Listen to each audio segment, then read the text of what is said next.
আল্লাহ আপনার নাম ধরে পরিচয় করিয়ে দিচ্ছে। এখন আপনি যদি মিটিং শেষে আল্লাহর সাথে নীরবে নিভৃতে কেন্দে কান্নাকাটি করে আল্লাহর কাছে কিছু না চেয়ে নিতে পারেন, এটা আপনার দুর্বলতা। জোরে বলুন ঠিক কিনা? তাহলে আমরা ওয়াদা করব, যেহেতু আমার নাম আল্লাহ তাআলা কল করেছেন, ডেকেছেন, পরিচয় করিয়ে দিচ্ছেন, আমি শেষ পর্যন্ত থেকে দোয়া মুনাজাত করে আল্লাহর কাছ থেকে আমার পার্সোনাল জিনিস চেয়ে তারপরে বাড়িতে যাব। সবাই রাজি আছেন তো? একটু হাত তুলে দেখান। নারায়ে তাকবীর, নারায়ে তাকবীর। আউযু বিল্লাহি মিনাশ শাইতানির রাজীম। বিসমিল্লাহির রহমানির রহিম।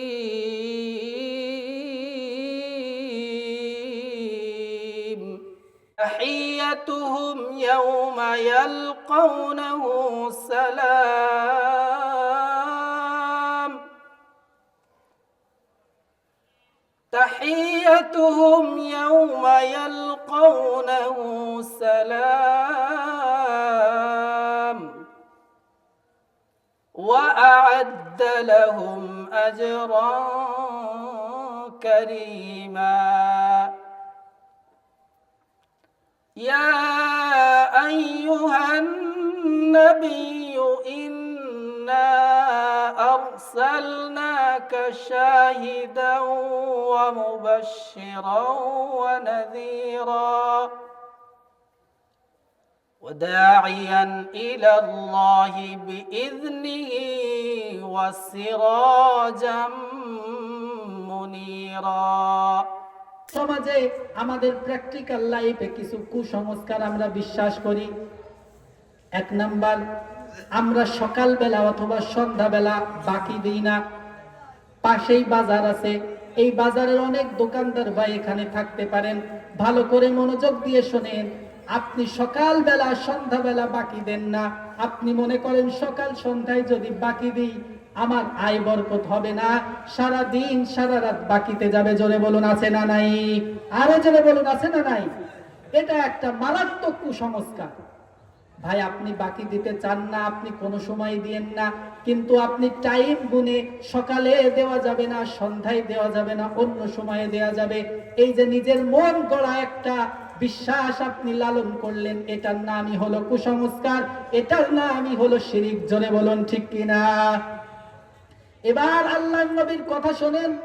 আপনি সকাল বেলা বাকি দেন না, এমন একটা কাস্টমার আপনার দোকানে এসেছে, যেই কাস্টমার প্রতিনিয়ত সারা বছর আপনার দোকান থেকে ক্রয় করে। হঠাৎ করে তার পরিবারে একটা রাতের বেলা মেহমান এসেছে, সব কিছু কেনাকাটার পরে মুদি দোকানে কিছু টাকা নাই, মুদি বাজার করবে সেই টাকা নাই। ওই মানুষটা সারা জীবন আপনার দোকান থেকে ক্রয় করলো, আজকে সকালবেলা তার প্রয়োজন, মেহমান এসেছে, মেহমানদারি করাবে। আপনি ওই লোকটাকে বললেন সকালবেলা বাকি দেওয়া যাবে না। আল্লাহর নবী বিশ্ব নবী বলেন, ও দুনিয়ার ইমানদার মুসলমানের দল, আল্লাহ তাআলা সকালবেলা তোমার দরবারে একটা ফেরেশতা পাঠিয়েছিল, ওই ফেরেশতাকে তুমি বঞ্চিত করে তুমি পুরা রহমত থেকে বঞ্চিত হয়ে গেলে। জোরে বলুন নাউযুবিল্লাহ। সকালবেলার কাস্টমার এটা হলো আল্লাহর পক্ষ থেকে একজন রহমতের ফেরেশতা, আপনি তাকে বাকির দোহাই দিয়ে সকালবেলার দোহাই দিয়ে ফিরিয়ে দিলেন, তার মানে আপনি গোটা রহমত থেকে বঞ্চিত হলেন। এবার দেখেন আল্লাহর নবী কি বলেন। আল্লাহর নবী বললেন, মান নাফাসা আন কুরবাতিন মিন কুরাবিদ দুনিয়া নাফাসাল্লাহু আনহু কুরবাতাম মিন কুরাবি ইয়াউমিল আখিরাহ। ও দুনিয়ার ইমানদার মুসলমানের দল, তোমরা শুনে রাখো, দুনিয়াতে তুমি যদি তোমার কোনো ভাইয়ের একটা দুঃখ কষ্ট দূর করতে পারো, কিয়ামতের কঠিন ময়দানে আল্লাহ তাআলা হাজারো রকমের কষ্ট তোমার থেকে দূর করে দিবে। জোরে বলুন সুবহানাল্লাহ। একজন মানুষের অসহায় হয়ে আপনার দোকানে এসেছিল, আল্লাহ রাসূল বলেন, তুমি যদি ওই ব্যক্তির দুনিয়ার একটা কষ্ট দূর করে দিতে, একটা দুঃখ দূর করে দিতে, এই অভাব অনটনে তুমি যদি একটু সামান্য সহযোগিতা করতে, আল্লাহ তাআলা কিয়ামতের কঠিন ময়দানে তোমার হাজারো রকম দুঃখ কষ্ট দূর করে তোমাকে জান্নাতের ঠিকানা বানিয়ে দিত। জোরে বলুন সুবহানাল্লাহ। শুধু তাই নয়, আল্লাহর নবী সাল্লাল্লাহু আলাইহি ওয়াসাল্লাম বললেন, ওয়ামান ইয়াসসারা আলা মুসিরিন ইয়াসসারাহুল্লাহু ফিল আখিরাহ। কোন ব্যক্তি যদি দুনিয়াতে একজন মুমিন মুসলমানকে টাকা ধার দেওয়ার পরে একটু সময় দেয়, ভালো করে শুনেন, আপনি একজনকে 1000 টাকা ধার দিয়েছেন, 1 মাস সময় দিয়েছেন, কিন্তু ওই ব্যক্তি 1 মাসের মধ্যে আপনার টাকাটা ফেরত দিতে পারে নাই। যেদিন 1 মাস পূর্ণ হবে তার আগের দিন এসে বলছে, ভাই আপনি 1000 টাকা দিয়েছিলেন, আমার ফেরত দেওয়ার কথা কিন্তু জোগাড় করতে পারি নাই। আপনি যদি ওই বান্দার উপর রহম করে অনুগ্রহ করে তার সময়টাকে আরেকটু বৃদ্ধি করে দেন, আল্লাহর নবী সাল্লাল্লাহু আলাইহি ওয়াসাল্লাম বলেছেন, কিয়ামতের কঠিন ময়দানে আল্লাহ তাআলা জান্নাতে যাওয়ার রাস্তাটা সহজ করে দিবে। সুবহানাল্লাহ। ওমান সাতারা মুসলিমান সাতারাহুল্লাহু ইয়াওমাল কিয়ামাহ। আল্লাহর নবী বিশ্বনবী রাহমাতুল লিল আলামিন নবী আমার আরো বলেন, দুনিয়াতে কোন একজন মানুষ যদি অন্য একজনের অপরাধ দেখার পরে সেটা নিজের মধ্যে গোপন রাখে, আপনি দেখেছেন আপনার সমাজের একজন মানুষ অন্যায় করেছে, ওই অন্যায়টা শুধুমাত্র আপনি জানেন, দুনিয়ার আর কোনো মানুষ জানে না। আপনি যদি ওই অন্যায়টা নিজের মধ্যে গোপন রেখে লুকায় রেখে মানুষের কাছে প্রকাশ না করেন, আল্লাহ নবী বলেন, সাতারাহুল্লাহু ইয়াওমাল কিয়ামাহ। ও দুনিয়ার ইমানদার মুসলমান, তুমি কত অপরাধ করো, রাতের বেলায় কত অপরাধ করো, দিনের বেলায় কত অপরাধ করো, ওই অপরাধগুলো দুনিয়ার কোনো মানুষ না জানলেও আমি রব্বুল আলামিন জানি। তুমি যদি একজন মানুষের অপরাধকে গোপন রাখতে পারো, আমি রব্বুল আলামিন কিয়ামতের কঠিন ময়দানে তোমার হাজারো অপরাধ গোপন রেখে তোমার জন্য জান্নাতের ফয়সালা করে দিব। গোপন রাখা, অন্যায় গোপন রাখা, এটা অনেক বড় একটা নেক আমল। আমরা তো অনেক সময় নামাজ পড়া, রোজা রাখা, হজ করা, যাকাত দেওয়া, এগুলোকে অনেক বড় ইবাদত মনে করি এবং এগুলোর মাধ্যমে জান্নাতের কামনা করি। কিন্তু একজনের অপরাধ গোপন রাখলে, আল্লাহর সন্তুষ্টির জন্য শুধুমাত্র অপরাধটা গোপন রাখলে, আল্লাহ রাব্বুল আলামিন এই ওসিলায় আপনার জীবনের যত গুনাহ আছে, যেগুলো মানুষ কোনোদিন জানে নাই, ওই গুনাহগুলো গোপন থাকা অবস্থায় মাফ করে জান্নাতের ফয়সালা করে দিবে। জোরে বলুন না সুবহানাল্লাহ। সর্বশেষ এই হাদিসের অংশ, আল্লাহর নবী বিশ্ব নবী বলেন, আল্লাহু ফি আউনিল আবদি মা কানাল আবদু ফি আউনি আখি। ও যারা দুনিয়ায় আছো, সকাল বেলা বাকি দাও না, সন্ধ্যা বেলা বাকি দাও না, তারা মনে রাখো, আল্লাহর নবী বলেন, তুমি যদি তোমার কোনো ভাইয়ের সাহায্যে এগিয়ে আসো, যতক্ষণ পর্যন্ত তোমার মুমিন ভাইয়ের সাহায্যে থাকবা, আল্লাহ রাব্বুল আলামিন ততক্ষণ পর্যন্ত তোমাকে সাহায্য করতে থাকবে। সুবহানাল্লাহ। আপনি আপনার একজন মুমিন ভাইকে অভাব অনটনে সাহায্য করলেন, দান সদাকা করে নয়, শুধুমাত্র টাকা ধার দিয়ে অথবা দোকান থেকে কিছু বাকি দিয়ে অথবা সুন্দর একটা পরামর্শ দিয়ে যদি আপনি আপনার ভাইকে সাহায্য করতে পারেন, আল্লাহর নবী বলেন, আল্লাহ তাআলা স্বয়ং আপনার সাহায্যের জন্য দাঁড়িয়ে যাবে। জোরে বলুন সুবহানাল্লাহ। এজন্য আমাদের আকাবিররা একটা কথা বলতেন, ভালো একটা সিস্টেম শুনে রাখেন। আপনার যখন কোনো কিছুর প্রয়োজন হবে, মনে করেন আপনি বড় একটা বিপদের মধ্যে আছেন, এই বিপদটা আপনি আল্লাহর কাছে বলে দূর করাতে চান, তো আকাবিররা বলতেন, মুরব্বীরা বলতেন যে এই বিপদ দূর হওয়ার ব্যাপারে তুমি জেনেছো যে তোমার আরেক ভাইও একই বিপদে আছে। মনে করেন আপনার সন্তানটা অবাধ্য, আপনার কথা শোনে না, কিন্তু আপনি জানেন আপনার অমুক ভাই ওই পাড়ার আরেকজন লোকও আছে, তার ছেলেও তার কথা শোনে না। তো এক্ষেত্রে আপনি আপনার সন্তানের বাধ্য হওয়ার জন্য, ভালো হওয়ার জন্য দোয়া তো করতেই পারেন, কিন্তু আপনার দোয়ার কবুল হওয়ার চান্সটা বেড়ে যাবে যদি আপনি একটা পদ্ধতি অবলম্বন করেন। সেই পদ্ধতিটা কি? ওনারা বলতেন, তোমার যেই সমস্যা, এই সমস্যাটার কথা না বলে অমুক ভাইয়ের যে সমস্যা, তার সমস্যার সমাধানের কথা আল্লাহর কাছে বলো। জোরে বলুন না সুবহানাল্লাহ। বোঝেন না আমার কথা? আপনার সন্তানটা অবাধ্য, আপনার কথা শোনে না, আরেক ভাইয়ের একটা সন্তান আছে, তার কথা শোনে না, আপনি মুনাজাতের মধ্যে আল্লাহর দরবারে বলবেন, রব্বুল আলামিন, আমার অমুক পাড়া প্রতিবেশী, আমার অমুক ভাইয়ের একটা ছেলে আছে, ওই ছেলেটা তার কথা শোনে না, ওগো রব্বুল আলামিন, তুমি আমার ভাইয়ের ওই ছেলেটাকে বাধ্যগত বানায় দাও, আল্লাহ রাসূল সাল্লাল্লাহু আলাইহি ওয়াসাল্লামের কথা অনুযায়ী আপনি অমুক ভাইয়ের জন্য দোয়া করলেন, আল্লাহ তাআলার ফেরেশতারা বলবে রব্বুল আলামিন একই সমস্যায় এই লোকটাও আছে, আপনি আগে এই লোকের সমস্যার সমাধান করে দেন। জোরে বলুন সুবহানাল্লাহ। তাহলে দোয়া করার, দোয়া কবুল হওয়ার একটা সিস্টেম। আপনার যা প্রয়োজন, আপনার অমুক ভাইয়ের প্রয়োজন, আপনি বলবেন আল্লাহ অমুক ভাইয়ের এই প্রয়োজনটা পূরণ করে দেন।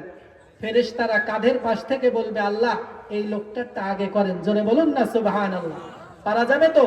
তাহলে সকালবেলা সন্ধ্যাবেলা যারা বাকি দেন না, আমরা তাদের কাছে আহ্বান করতে চাই, আপনি বাকি দেওয়া বন্ধ করলে পুরো সময়ের জন্য বন্ধ করে দেন, লিখে দেন বাকি হয় না। কিন্তু আপনি বাকি দেবেন ঠিকই, সকালে দিবেন না আর সন্ধ্যায় দিবেন না। আপনি কুসংস্কারের মধ্যে আছেন, আপনি শিরকের মধ্যে আছেন। জোরে বলুন না নাউযুবিল্লাহ। আপনার জীবনে একটা কুসংস্কার থাকা মানে একটা শিরিক থাকা। আর দুনিয়ার কোন মানুষের যদি একটা শিরিক থাকে, ওই ব্যক্তির জন্য জাহান্নাম ওয়াজিব হয়ে জান্নাত হারাম হয়ে যায়। জোরে বলুন আল্লাহু আকবার। আল্লাহ তাআলা কোরআনে হাকিমের মধ্যে বলছেন ওয়ামান ইউশরিক বিল্লাহি ফাকাদ হারামাল্লাহু আলাইহিল জান্নাতা ওয়া মাওয়াহুন নার। আল্লাহু আকবার।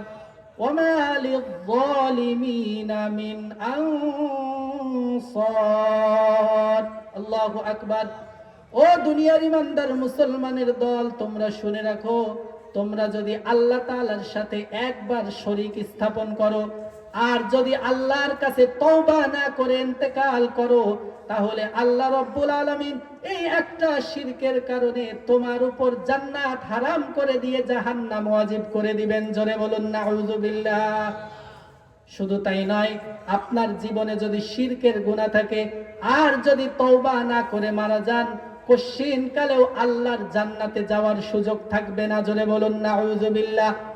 আল্লাহ রাব্বুল আলামিন বলছেন ইন্নাল্লাহা লা ইয়াগফিরু আন ইউশরাকা বিহি ওয়া ইয়াগফিরু মা দুনা যালিকা লিমান ইয়াশা ওয়া মান ইউশরিক বিল্লাহি ফাকাদ দাল্লা দালালাম বাঈদা। ও দুনিয়ার ইমানদার মুসলমান, তুমি যদি আল্লাহর সাথে শিরক করো, তাহলে এই শিরকের গুনাহ আল্লাহ রাব্বুল আলামিন মাফ করবেন না। এর বাইরে তুমি যত গুনাহ করো, যেই পরিমাণ গুনাহ করো, সেটা মেটার না, সেটা বিষয় না। শিরকের গুনাহ যদি না করে থাকো, সব গুনাহ আল্লাহ তাআলা ইচ্ছা করলে মাফ করে দিতে পারেন। জোরে বলুন সুবহানাল্লাহ। আপনি শিরকের গুনাহ আপনার আমলনামায় রাখবেন, আর অন্য যত আমল আপনার আমলনামায় রাখবেন, এই একটা শিরকের কারণে আপনার গোটা সব আমল আল্লাহ তাআলা বরবাদ করে দিবেন। আল্লাহ তাআলা বলেন লা ইন আশরাকতা লা ইয়াহবাতান্না আমালুক ওয়া লা তাকুনান্না মিনাল খাসিরিন। ও দুনিয়ার ইমানদার মুসলমান, তুমি যদি আল্লাহর সাথে শিরিক করো, তাহলে তোমার গোটা আমলনামায় যত নেক আমল আছে, লা ইয়াহবাতান্না, অবশ্যই অবশ্যই সব আমলগুলো বরবাদ করে দিবেন কে? জোরে বলুন কে? তাহলে আপনি কুসংস্কারকে সাধারণভাবে নেওয়ার কোনো সুযোগ নাই। কুসংস্কার মানেই হচ্ছে শিরক, আর শিরক করলেন মানে আপনার গোটা আমল, যত নামাজ, যত রোজা, যত হজ আপনি পালন করেন, সব আল্লাহ তাআলা বরবাদ করে দিবেন। 2 নাম্বার আরেকটা প্রচলিত কুসংস্কারের কথা বলবো, সেটা হলো গণকের মাধ্যমে, জ্যোতিষীর মাধ্যমে আমরা অনেক সময় হাত দেখাই। যুবক ভাইয়েরা ভালো করে শোনো, অনেক সময় ফান করে, মজা করে, আমার এলাকায় একজন গণক আসছে, হাত দেখানো লোক আসছে, কবিরাজ আসছে, গিয়ে আপনি হাতটা তুলে দেন, দেখেন তো আমার ভবিষ্যৎ কি। বলি কি বলি না? আল্লাহর নবী সাল্লাল্লাহু আলাইহি ওয়াসাল্লাম বলেছেন মান আতা আররাফা, ভালো করে খেয়াল করেন, কোন ব্যক্তি যদি গণকের কাছে যায়, ফাসাদ্দাকাহু বিমা ইয়াকুল, এরপরে ওই গণক ঠাকুর যা কিছু বলেছে সেটা যদি আপনি বিশ্বাস করেন, ফাকাদ কাফারা বিমা আনজালাল্লাহু আলা মুহাম্মাদ, তাহলে শুনে রাখেন, ওই গণকের কথা বিশ্বাস করার কারণে আপনি আল্লাহ তাআলা নবী মুহাম্মদুর রাসূলুল্লাহর উপর যা নাজিল করেছেন সেটাকে প্রত্যাখ্যান করলেন, এটাই প্রমাণ হয়ে যাবে। জোরে বলুন নাউযুবিল্লাহ। আপনি ফান করে গেলেন, গণক ঠাকুর একটা কথা বলল, জ্যোতিষী একটা কথা বলল, আপনি মনে মনে বললেন হতেও পারে। এই যে বিশ্বাস আপনি করলেন, সাথে সাথে আল্লাহ তাআলা যেই কোরআন অবতীর্ণ করেছেন ওই কোরআনকে আপনি অস্বীকার করে ফেললেন। আমরা জানি কাফের হওয়ার জন্য গোটা কোরআনটা অস্বীকার করার প্রয়োজন হয় না, শুধুমাত্র একটা হরফ, একটা শব্দ, একটা আয়াত অস্বীকার করাই যথেষ্ট। এখানে আল্লাহ তাআলা বলছেন আপনি একটা আয়াত, একটা হরফ, একটা আয়াত অস্বীকার করেন নাই, গোটা কোরআনকে অস্বীকার করে আপনি মুশরিক কাফেরদের কাতারে চলে গেলেন। সুতরাং ফান করে হলেও, মজা করে হলেও এমনটা করা যাবে? করা যাবে না। আল্লাহ তাআলা আমাদেরকে হেফাজত করুন। আল্লাহর নবী, বিশ্ব নবী আরো বলেছেন, মান আতা আররাফান ফাসআলাহু আন শাই, কোন একজন ব্যক্তি জ্যোতিষীর কাছে গেল, শুধুমাত্র জ্যোতিষীর কাছে গিয়ে কিছু জিজ্ঞেস করেছে, বিশ্বাস করে নাই। আগেরটা তো বিশ্বাসও করেছে, আর এইবার শুধুমাত্র জিজ্ঞেস করেছে। দেখেন তো একটু, শুধুমাত্র জিজ্ঞেস করেছে। এই জিজ্ঞেস করার কারণে আল্লাহর নবী সাল্লাল্লাহু আলাইহি ওয়াসাল্লাম বলেন, লাম তুকবাল লাহু সালাতু 40 ইয়াওমা, শুধুমাত্র গণকের কাছে নিজের ভবিষ্যৎ সম্পর্কে জিজ্ঞেস করার কারণে আল্লাহ তাআলা ওই ব্যক্তির 40 দিনের কোনো ইবাদত কবুল করবে না। জোরে বলুন নাউযুবিল্লাহ। শুধুমাত্র জিজ্ঞেস করেছেন, বিশ্বাসও করেন নাই, তাহলে আপনার 40 দিনের আমলনামা বরবাদ হয়ে যাবে। সুতরাং যুবক ভাইদেরকে লক্ষ্য করে বলি, এমন ফান, এমন কোন অজুহাত তুমি দেখায়ো না যার কারণে তুমি বেঈমান হয়ে আল্লাহর দরবারে হাজির হও। জোরে বলুন ঠিক কিনা? 3 নাম্বার, একটা ভালো কুসংস্কার আছে। ভালো কুসংস্কার মানে খুব রেওয়াজ আছে, মা বোনদের মধ্যে বেশি আছে, মুরব্বীরাও এখনো বলে, আপনি ছেলেটা বিবাহ দিবেন, মেয়েটা বিবাহ দিবেন, আগে মাস দেখে কোন মাস এটা। আপনাদের দেশে কোন মাসে বিবাহ দিতে নিষেধ করা হয় বলেন তো? মুরব্বীরা বলেন তো অমুক মাসে বিবাহ দেওয়া যায় না। আপাতত আজকের জন্য বলেন, এরপর আর বলবেন না। পৌষ মাসে কাকা বলছে। আল্লাহ তাআলা কাকাকে সুস্থতার সাথে নেক হায়াত দান করুন, সকলে বলে আমি। উনি তো সাহস করে বলেছেন, এটা যে আমাদের সমাজে আছে আমরা জানি। কি বলেন? আপনার সন্তানটাকে আপনি বিবাহ দিবেন, মেয়েটাকে বিবাহ দিবেন, বলে যে পৌষ মাসে বিবাহ দেওয়া যায় না। এই যে আপনি একটা বিশ্বাস স্থাপন করলেন, যদিও এখন মানা হয় না, কিন্তু বলে, মুরব্বীরা আগে বলে এই মাসটা কোন মাস। আরে ভাই, আপনি যেই বিশ্বাসটা করেছেন এটা হলো হিন্দুদের বিশ্বাস। হিন্দুরা যখনই কোনো বিবাহের প্রস্তাব আসে, ছেলে মেয়ে পছন্দ হয়ে যায়, তখন ঠাকুরের কাছে যায়। ঠাকুরের কাছে গিয়ে বলে, ঠাকুর বাবাজি দেখেন তো এটা কোন লগ্নটা দেখেন। ওরা শব্দ ব্যবহার করে লগ্ন, অর্থাৎ ভালো একটা সময় নির্বাচন করে দেন, কোন মাসের কোন সপ্তাহে কোন দিনে বিবাহ দিলে লগ্নটা ভালো হবে। ওনারা কি করে, ওনাদের তো মুখস্থ কোনো কিছু থাকে না, ওনারা ঘরে যায়, একটা পঞ্জিকা বের করে আনে, পঞ্জিকা দেখে দেখে বলে অমুক মাসের অমুক তারিখে বিবাহ দিবে। তাহলে এটা কাদের রেওয়াজ? হিন্দুদের রেওয়াজ। মুসলমান হয়ে অমুক মাসে অমুক দিনে অমুক সপ্তাহে বিবাহ করা যাবে না, এমন কোন বিশ্বাস মুসলমান রাখতে পারে না। জোরে বলুন ঠিক কিনা? আরো জোরে বলুন ঠিক কিনা? নারায়ে তাকবীর, নারায়ে তাকবীর। আল্লাহর নবীর যুগে এমন অবিশ্বাস ছিল। হযরত আম্মা জান আয়েশা রাদিয়াল্লাহু তাআলা আনহা বলেন, জাহেলি যুগের লোকেরা শাওয়াল মাসে বিবাহ দেওয়া পছন্দ করত না। আমাদের সমাজ যেমনি ভাবে পৌষ মাসে বিবাহ শাদী দিতে চায় না, আরবের লোকেরা শাওয়াল মাসে বিবাহ শাদী দিত না, ভালো কোনো গুরুত্বপূর্ণ কাজ শুরু করত না। আল্লাহর নবী, বিশ্ব নবী মুহাম্মদুর রাসূলুল্লাহ সাল্লাল্লাহু আলাইহি ওয়াসাল্লাম আরব জাহালাত থেকে, আরব সমাজ থেকে এই কুসংস্কার দূর করার জন্য আম্মা জান আয়েশা রাদিয়াল্লাহু তাআলা আনহা বলেন, হুজুর সাল্লাল্লাহু আলাইহি ওয়াসাল্লাম আমাকে যখন বিবাহ করেছেন শাওয়াল মাসে করেছেন। জোরে বলুন আল্লাহু আকবার। শুধু আমাকে বিয়ে শাওয়াল মাসে করেন নাই, আল্লাহর নবী সংসারের জন্য যখন 9 বছর বয়সে আমাকে তার ঘরে তুলে এনেছেন, সেটাও শাওয়াল মাসে করেছেন। জোরে বলুন আল্লাহু আকবার। আম্মা জান আয়েশা রাদিয়াল্লাহু তাআলা আনহা বলেন, শুধু তাই নয়, আমার পরিবারের যত সদস্য বিবাহ হয়েছে, আমরা সদা সর্বদা চেষ্টা করেছি সবাই যেন শাওয়াল মাসে বিবাহ করে। জোরে বলুন সুবহানাল্লাহ। সুতরাং এই সমাজ থেকেও যদি কুসংস্কার আপনাকে ভাঙতে হয়, এই মাহফিলের প্যান্ডেলে যারা আছেন তারা এটার আমল করবেন, রাজি আছেন তো? একটু হাত দেখান। আপনার সন্তান হোক, আপনি নিজে হোক, বিয়ে করেন নাই, পৌষ মাসে বিয়ে দেওয়ার জন্য চেষ্টা করবেন, পারবেন তো ইনশাআল্লাহ? আল্লাহ তাআলা সকলকে কবুল আর মঞ্জুর করে নিক। এবার আসেন, কুসংস্কার সম্পর্কে আমাদের আকীদা কেমন থাকতে হবে একটু ভালো করে খেয়াল করেন, শেষ করে দিব। সর্বশেষ একটা হাদিস হযরত ইবনে আব্বাস রাদিয়াল্লাহু তাআলা আনহু থেকে বর্ণিত। তিনি বলেন, আল্লাহর নবী, বিশ্ব নবী একদিন আমাকে গুরুত্বপূর্ণ কয়েকটা নসিহত করেছেন। ভালো করে শোনেন, সর্বশেষ কথা।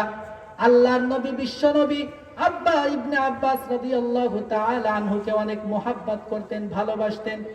কারণ ইবনে আব্বাস ওযুর পানি আগায় দিতেন, মিসওয়াক আগায় দিতেন, ইস্তেনজার পানি আগায় দিতেন। এই কারণগুলোর কারণে ইবনে আব্বাসকে অত্যন্ত মোহাব্বত করতেন, ভালোবেসে মাঝে মধ্যে বিশেষ কিছু নসিহত করতেন, যেই নসিহতগুলো অন্য কোন সাহাবীকে আল্লাহর নবী করেন নাই। সেই রকম একটা গুরুত্বপূর্ণ নসিহত আল্লাহর নবী বলেন, ই'লাম আন্নাল উম্মাতা লাউ ইজতামাআত আলা আইয়ানফাউক লাম ইয়ানফাউকা ইল্লা বিশাইইন ক্বাদ কাতাবাল্লাহু লাক। ও ইবনে আব্বাস, তুমি শুনে রাখো, তোমার মধ্যে সদা সর্বদা এই বিশ্বাসটা জাগ্রত রাখতে হবে, দুনিয়ার সব মানুষ যদি মিলে তোমার একটা উপকার করার চেষ্টা করে, উপকার করতে চায়, লাম ইয়ানফাউকা ইল্লা বিশাইইন ক্বাদ কাতাবাল্লাহু লাক, তাহলে তোমার বিশ্বাস থাকতে হবে দুনিয়ার সব মানুষও যদি উপকার করার চেষ্টা করে, ওই উপকার আমি ততক্ষণ পর্যন্ত পাবো না যতক্ষণ পর্যন্ত আমার আল্লাহ লিখে না রাখবেন। জোরে বলুন আল্লাহু আকবার। ওই ইবনে আব্বাস, তোমাকে আরো বলি, ওয়ালাউ আন্নাল উম্মাহ লাউ ইজতামাউ আলা আইয়াদুররুক লাম ইয়াদুররুকা ইল্লা বিশাইইন ক্বাদ কাতাবাল্লাহু লাক। দুনিয়ার সব মানুষ মিলে যদি তোমার ক্ষতি করার প্ল্যান করে, চেষ্টা করে, তাহলে তোমার বিশ্বাস থাকতে হবে আসমান এবং জমিনের মধ্যে যত মাখলুক আছে, সব মাখলুক মিলেও যদি তোমাকে ক্ষতি করার চেষ্টা করে, তাহলে ওই ক্ষতি তোমার পর্যন্ত আসবে না যদি আল্লাহ ওই ক্ষতি লিখে না রাখে। এইটা হলো আমাদের সব থেকে মৌলিক একটা বিশ্বাস। এই বিশ্বাসের বাইরে আর কোনো কিছু নাই। দুনিয়ার সব মানুষ আমার যদি ক্ষতির চেষ্টা করে, আমার কোনো ক্ষতি হবে না। দুনিয়ার সব মানুষ যদি আমার উপকার করার চেষ্টা করে, আমার উপকার হবে না যদি আল্লাহ তাআলা না চান। সম্মানিত হাজিরিন, সর্বশেষ কোরআনের আয়াত, আল্লাহ তাআলা বলছেন, কুল্লা ইউসিবানা ইল্লা মা কাতাবাল্লাহু লানা হুয়া মাওলানা ওয়া আলাল্লাহি ফালইয়াতাওয়াক্কালিল মুমিনুন। আল্লাহু আকবার। হে নবী, আপনি বলে দেন, লা ইউসিবানা, আমাদের কোনো ক্ষতি হবে না, আমাদের কোনো উপকার হবে না, ইল্লা মা কাতাবাল্লাহু লানা, আল্লাহ যদি লিখে না রাখেন, আল্লাহ যদি ক্ষতির ইচ্ছা করেন তবেই কেবল ক্ষতি হবে, আল্লাহ যদি উপকারের ইচ্ছা করেন তবেই আমাদের উপকার হবে। হুয়া মাওলানা, কারণ আল্লাহ হলেন আমাদের বন্ধু, আমাদের অভিভাবক, তিনি ছাড়া পৃথিবীতে আমাদের আর কোনো বন্ধু নাই। জোরে বলুন ঠিক কিনা? ওয়া আলাল্লাহি ফালইয়াতাওয়াক্কালিল মুমিনুন। সর্বশেষ নসিহত করে যাই, আল্লাহ তাআলা বলেছেন, তোমরা যদি নিজেদেরকে ঈমানদার দাবি করো, মুমিন দাবি করো, আমরা সবাই তো ঈমানদার দাবি করি, বলেন একটু আমরা ঈমানদার দাবি করি কিনা? আল্লাহ তাআলা আমাদেরকে উদ্দেশ্য করে বলছেন, তোমরা যদি নিজেদেরকে ঈমানদার দাবি করো, তাহলে তোমাদের দায়িত্ব হলো আমি রব্বুল আলামিনের উপর ভরসা করা। জোরে বলুন আল্লাহু আকবার, আরো জোরে বলুন আল্লাহু আকবার।